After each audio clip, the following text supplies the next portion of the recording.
Welcome to this podcast on digital responsibility.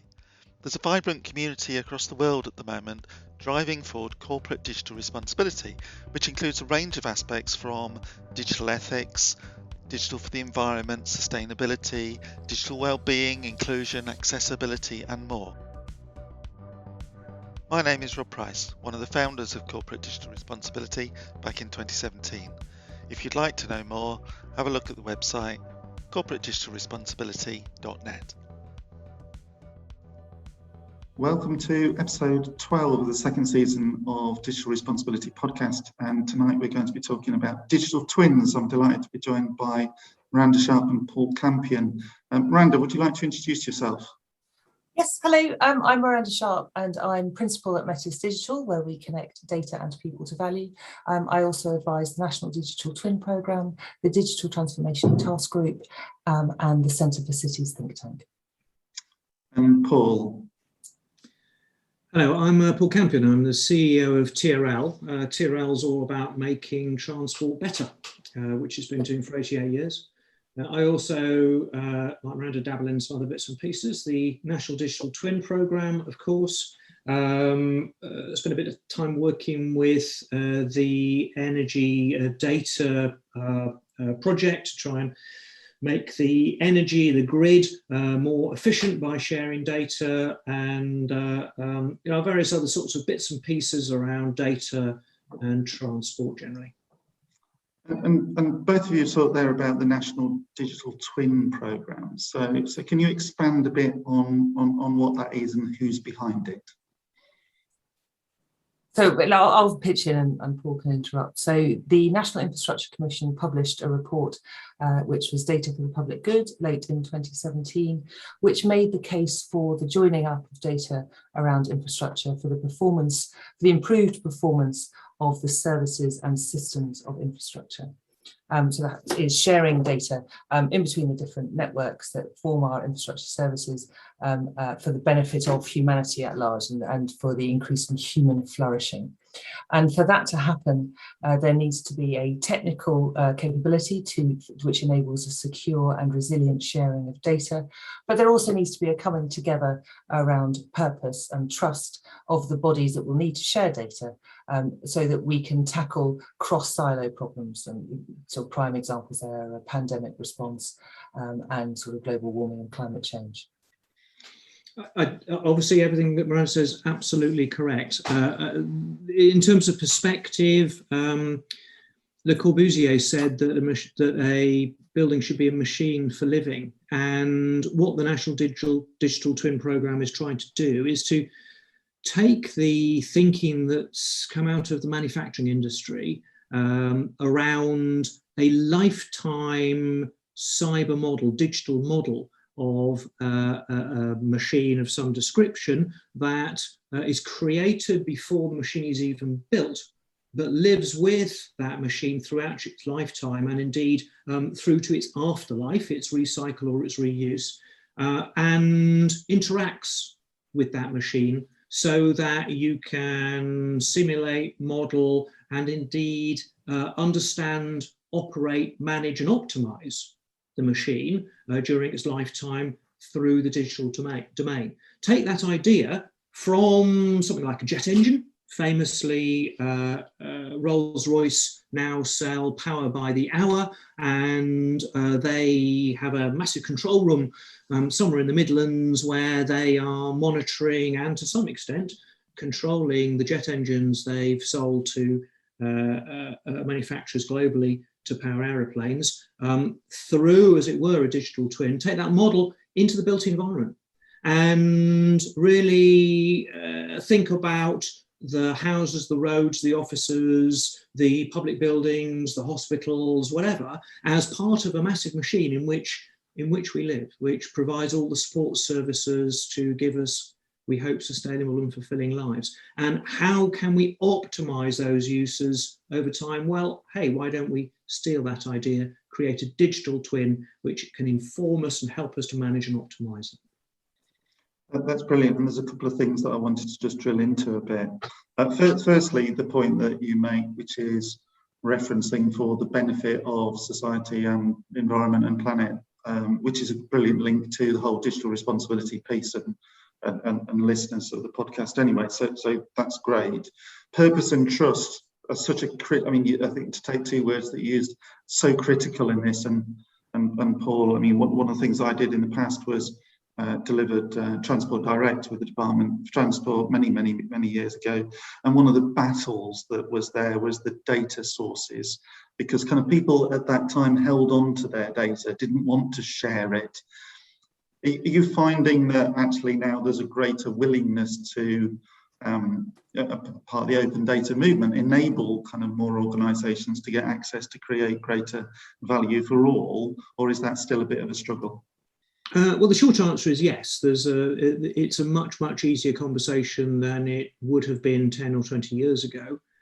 Having said that, I think a lot of us feel that the really hard barriers in the creation of a national digital twin will be the commercial, organisational, behavioural, cultural barriers, legal barriers actually, rather than necessarily the technical barriers. To be sure, there was plenty of interesting technical work still to be done, but I have total faith in engineers. That those problems will get solved. The challenge of getting people to release data, to recognise the importance of data, maybe something we can come back to, in a whole set of industries and organisations which traditionally has seen their job about concrete, steel, bricks, air conditioning, not about computers, not about data, not about models at all. These, I think, are the really hard barriers to break down. So yes, I believe we see a sea change actually in people's attitude to this. People increasingly sort of getting the high level opportunity here, but getting down to the ground to help people to understand how we could safely, profitably share a data set to enable this stuff, we still have a ton of real barriers. Even though some of those barriers are in fact in people's heads, they're nonetheless real, because you can't make progress until you break them down. Miranda, I'm sure you've got a very important perspective on this. I was going to quote much of your best work, Paul. So obviously everything Paul's just said. And I would question actually the sort of that open data is the answer to everything.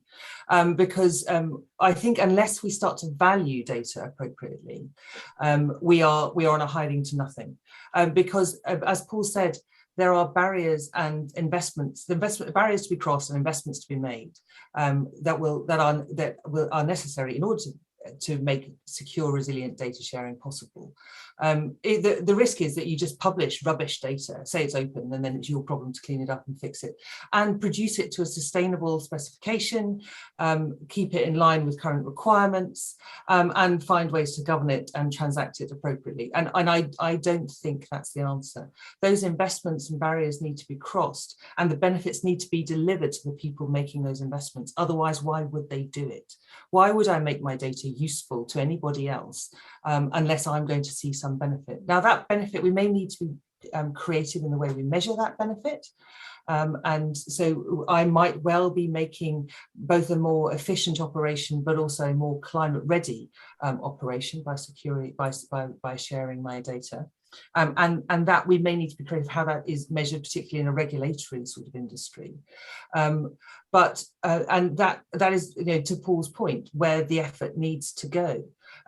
Because this data, when it is released, needs to be done in a way that doesn't compromise national security, that doesn't compromise personal information, and it needs to do that good, and that can't simply be done by sharing it. As excellent work by both Paul's organisation, the Cabinet Office, and the National Underground Asset Register, and others have shown. No, you're right. Rob, do you mind if I just come back on that? Because I think Miranda raised a really important point. And at a very high generalised level, there are two important buckets of problems that people have got in sharing their data. One is the fear, the knowledge actually, that their data is not high enough quality, and the fear that they will be held liable for it. Well, I can't release it until it's right, which of course means you never release it. The other, paradoxically, is that People have been told for so long now that their data is valuable and that their business is going to go digital, that sometimes people overvalue data. They've got a very unrealistic view. Who was it? VW 2 weeks ago said that by 2050, was it, 50% of their revenue was going to come from software and services. Okay, so there is a company that thinks it's going to be the next Google that is getting into the data business. Well, okay, good luck. A very impressive company. I wouldn't necessarily bet against it, but they're trying to do something enormously difficult, changing their business model and their thinking.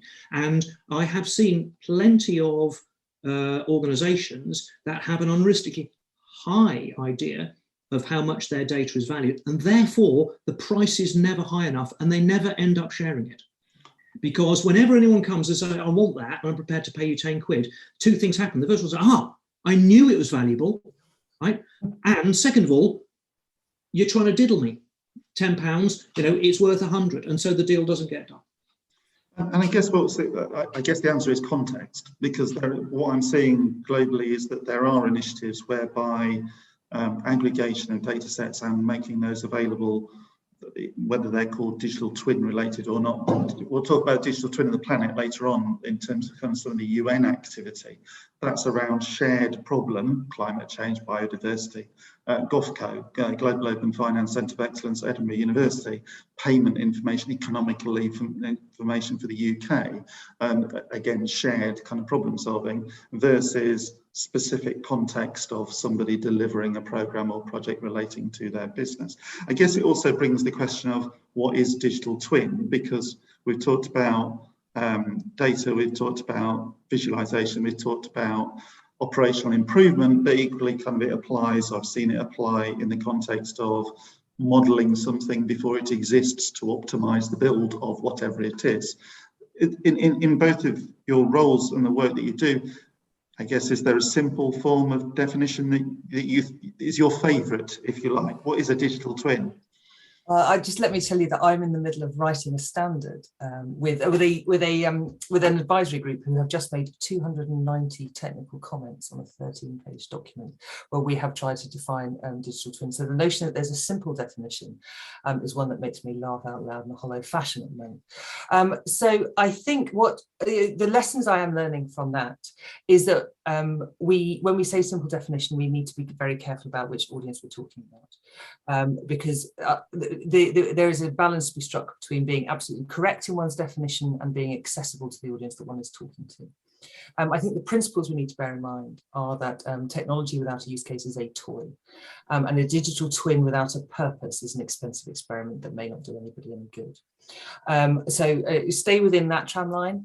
Also, don't be seduced by the real-time or the three-dimensional. Pretty visual representations of anything are just that. A digital twin will give you sufficient data to make improvements to your operation and your enterprise from which you might make money or you might do good things. But the important thing is the data which helps you make those decisions, because data delivers value when it reduces uncertainty in the decision. So it produces good data that enables you to do good things, and you know what those good things are. And it's not a technology. That is where I would start, but there are many more complex and able definitions than that. So at the risk of making myself look very foolish and biting Miranda's eye, since she actually knows what she's talking about on this, I think, albeit that that's all true, at the very high level, we can say the digital twin is a digital model of a physical thing, let's say asset, with bidirectional communication. And all of those three things need to be true. But beyond that, I think there is a world of potential variation and room for maneuver. It doesn't have to be a visualizable, three-dimensional representation. A digital twin can have multiple layers of information that relate to not just the form, but the function or the operation of an asset. So, for example, a digital twin of a building jolly well ought to tell you something about how efficient the air conditioning is, for example, and what the energy use of that is, and should be able, in principle, to link, therefore, with the digital twin of the energy grid, so that you can join the two things up and learn more interesting things. But that doesn't mean that it's visualized in any particular way, or that inherent in that definition is any particular specification or format of that information. It's just about having a digital representation and some connection to the physical asset. Okay, that's great. Now, one of the things that triggered this conversation actually was, Miranda, you sent me an article that was talking about the intersection between infrastructure and natural environment, and we mentioned it earlier in terms of modelling the impact on the environment around us, and indeed minimising or mitigating some of the impact that has on whether it be biodiversity, climate change, or otherwise. Really interesting in the context of much of the work that we do around digital responsibility. So tell me a bit more about that. Is that a common conversation? Are people absolutely using that as one of the core use cases, or is that something that's emergent at the moment? Oh, I'll have a go at answering that first. And so I think there are sort of the easiest use cases which people are using or trying and delivering value from are the ones around asset management. And that absolutely fits the criteria that they're making the investment in the data and the means of communication. They're collating the information in an accessible way and doing better for their business. So this thing that I've installed, this pump that I've installed in this building has failed. What other pumps are there that I should be replacing? Can I get the person to fix the pump with all the right kit to all the right places at all the right time, based on the digital information I have? And so it's not difficult to imagine a relatively clear route to return on investment there in asset management. We're also seeing cases around sort of certification. So when you've got multiple parties working upon assets over a very extended time period, or meeting different specifications, or in different places, collating that information in a single, what we might call digital twin, is another emergent use case. The sort of the cross-silo thinking ones, so linking, you can only understand so much about your water network when you understand both the built environment and the natural environment. Those are more aspirational because they require more technical activity, more linking of data sets, which isn't naturally linked. The favourite story I liked, when we were working with the Railway and Highways England, we were trying to get a position where they could share information about flooding, only to discover that they cared about very different types of flooding. So Highways England care about surface water, and the railways care about embankment soaking. So it's, on what frame do you measure that? So that's a long answer to your question. People get the need for interoperable data and digital twins when tackling environmental challenges, but at the moment they're focusing on those that deliver them the greatest value the most quickly.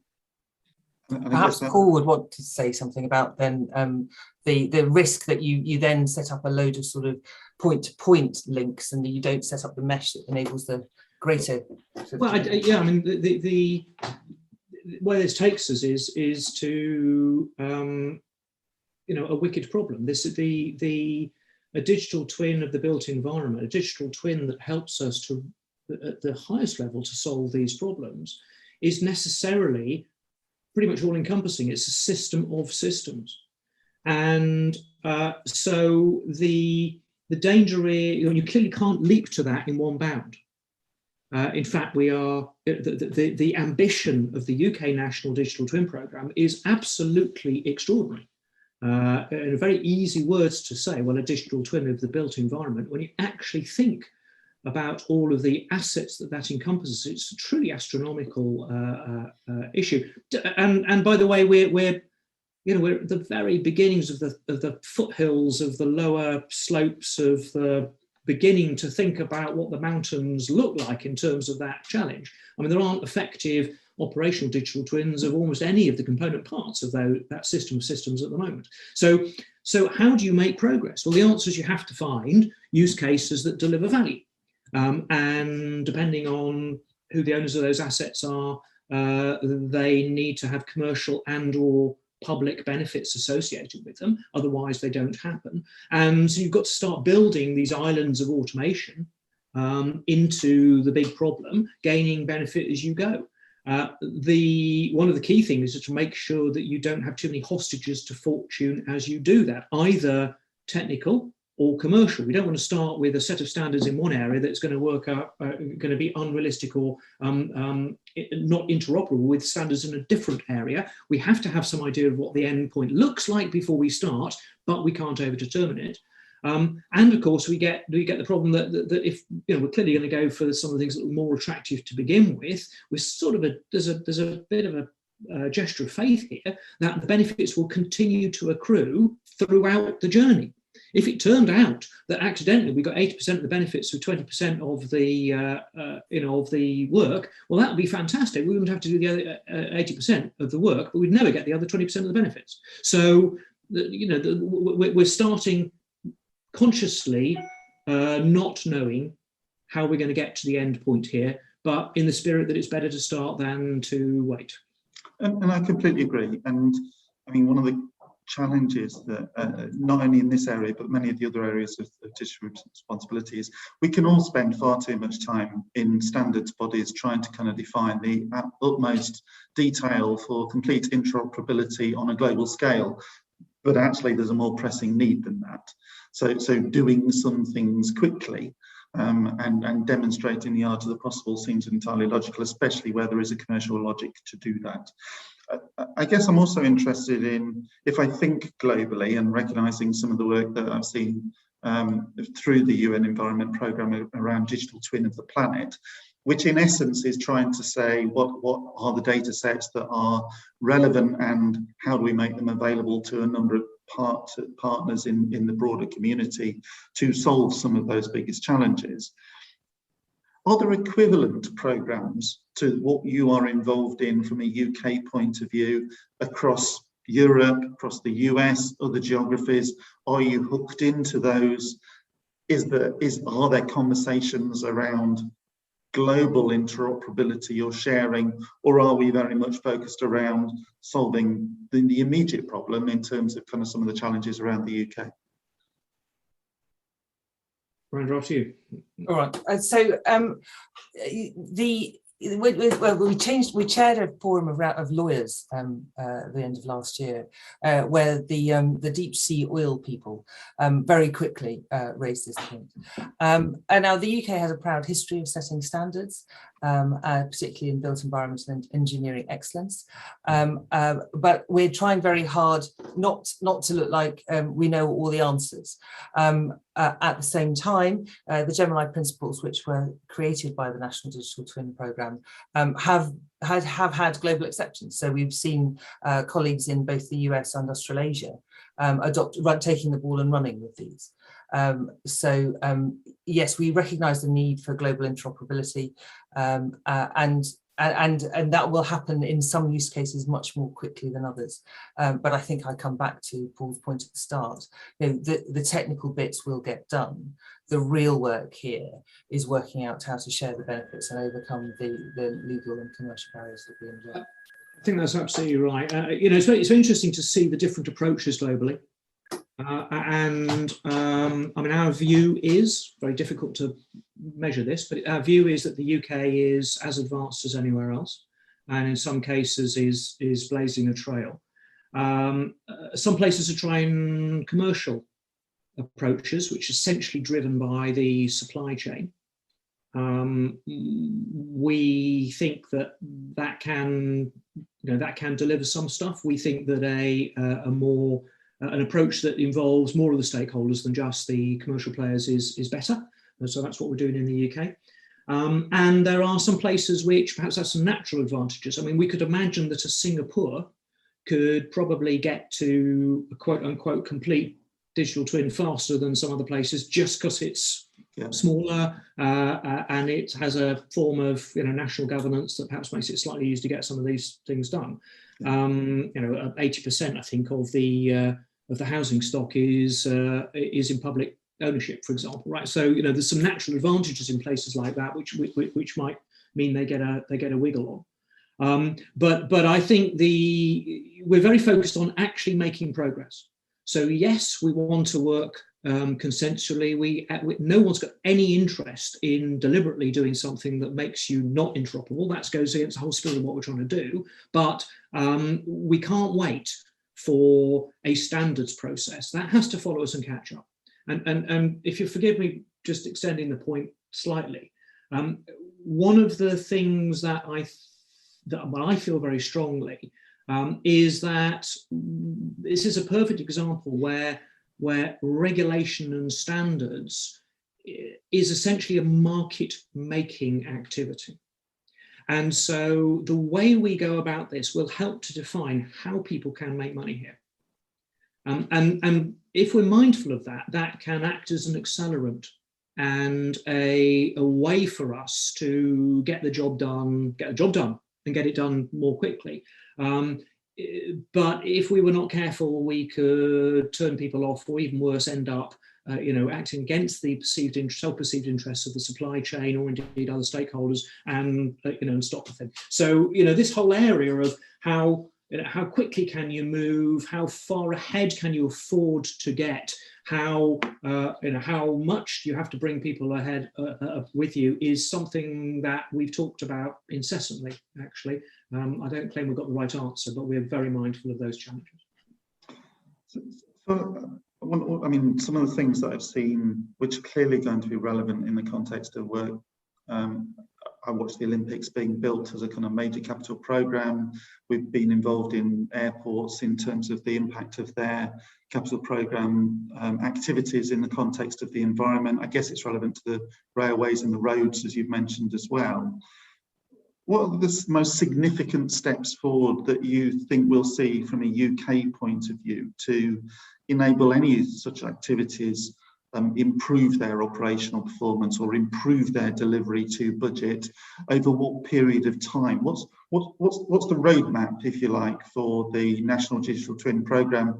At what point can we expect to see something realised? I think that's a really interesting question. Depends what you mean by something. So there are at the moment some really interesting and if they're your type of thing, theoretical documents on how to make it possible. There are standards emerging and there are case studies emerging. For me, what I would really like to see are people prepared to stand behind a business case. Where they say they've seen where people have managed to share information between organisations for their common good, and they've both realised that, and it's both been behind their investment. And I am optimistic that we might get that in 2 or 3 years. And then it's all about how extendable it is and how extensible. So to Paul's point, the risk is that we hit the jackpot in the first 18 months and nobody ever does anything else, and people think digital twins is, for example, the case of sharing how much power we need to use to make water and how much water we need to use to make power, and that's the only problem we ever solve. But I don't think that'll be true, and I think the target will keep moving, and we have to embrace that. And that's absolutely right. And I don't think we mentioned it before. There's work underway to do a demonstrator between water and power over the next 18 months, actually. And that won't just be a theoretical exercise in a lab. That'll be real data exchange to drive real business case in those industries. Although I don't think anyone aspires to do the whole of those industries, but an example case. So then one way to answer your question is, well, within 18 months we'll have one. We'll have one that works. We'll show you. The answer to the question, well, when will it be complete, is probably never. In the sense of, well, what's complete? The asset base is continually changing. Blah blah blah. I think it's really important to recognise that digital twins at the asset level are happening anyway and will happen. And this is one of the things that really was one of the underlying assumptions behind our whole programme, which is we don't need to sell the idea of digital twins. On the assumption that they have value, they will happen. And they are happening because people believe they've got value. What we need to do is to build the connections between digital twins. The systems will be there. It's the system of systems that we need to focus on. And that's where the interfaces need to happen. That's where the use cases need to be explored. That's where the innovation has to happen to drive faster to a higher level of integration than will happen naturally. So if you are a water company, then you will have digital twins of your pumping stations, your sewage works, your you will, because you'll need it to optimize your network. The question is, what will drive you to make that digital twin interoperable with the digital twin of the utility company, or indeed the city of Cambridge, or indeed the swap information with the major water users? What will drive that next step? And so that's the particular thing that the program's focused on, and we think that unlocks the additional societal value. That's the thing that, in a sense, has to wait in some senses for the individual digital twins to be implemented and then done on top. So I think we are, like all of these things, it's 5 or 10 years away, as like nuclear fusion has been for the last 50 years, of course, famously, except that I think this will just happen because digitization, is not stoppable, and this is the next frontier. And maybe that leads to the final thought from both of you. I've taught, Miranda, I've taught for the last 2 years around the pandemic as an accelerator for digitalisation. And I guess I wonder if COP26 and what people are seeing around the world happening at the moment in terms of fires, floods or otherwise is an accelerator for the necessity for that system of systems, because actually kind of the need to model interaction, whether we're talking about climate change or whether we're talking about societal benefit, is becoming more compelling. Do you think there's something else that will be that accelerator or not? I agree with you. Those are both excellent accelerators. The thing that we took away sort of 3 broad lessons as an infrastructure community from the pandemic. The first one was this was not the pandemic we were preparing for. So we thought we were ready, but we were insufficiently ready. So I hope that what this experience has taught us is an inherent use of flexibility or adoption, new adoption, and being ready for new and different things. The second one is that work is a thing you do, not a place you go to. And I think that might change our attitudes to infrastructure on all sorts of levels. And the third is, we can deliver a whole load of stuff remotely. But now, what should we do? What is the best way? And I think we don't have the answers to those questions, and those will linger. And I hope that they are attacked with some joy. So I think that, who knows what the future may hold, except it's getting warmer. So I think that the climate crisis will accelerate a lot of things. Do I think that digitalization as a tool to make the changes that we need to make will be critical? Yes. And do I think, therefore, that the climate crisis will accelerate digitalization? Necessarily so. I think the interesting thing about the pandemic is not so much the sort of speed, the acceleration per se.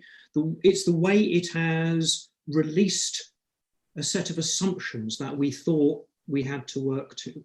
We have shown that what we thought was an intractable problem, user behaviour, can change dramatically, fundamentally, and extraordinarily rapidly, given the right incentive. And the issue with the climate crisis, of course, is that no one quite believes that it's tractable at their level, or that it is today's priority, although everyone can see it's tomorrow's priority. Today, I've got other things to do. And so, the pandemic has shown that the stimulus is there. I think that people are beginning to believe that maybe it is today's priority. That is changing and will continue to change. And so people are going to be grasping for any tools they can bloody well find. And therefore, the timing, if you like, is right. If we can show them that we've got these tools that can help, then they're going to be people desperate to use them. Is that acceleration? It's quite a dramatic and negative way to describe acceleration, but I think that's how it'll work, and I think that will deliver a very different world very much more rapidly than we expected. It comes back to it's a necessity. I would just add that what it has highlighted is that our data is less good and in not the form we thought it and hoped it might be in. And so digital transformation is hard work, and that has given us another insight into that.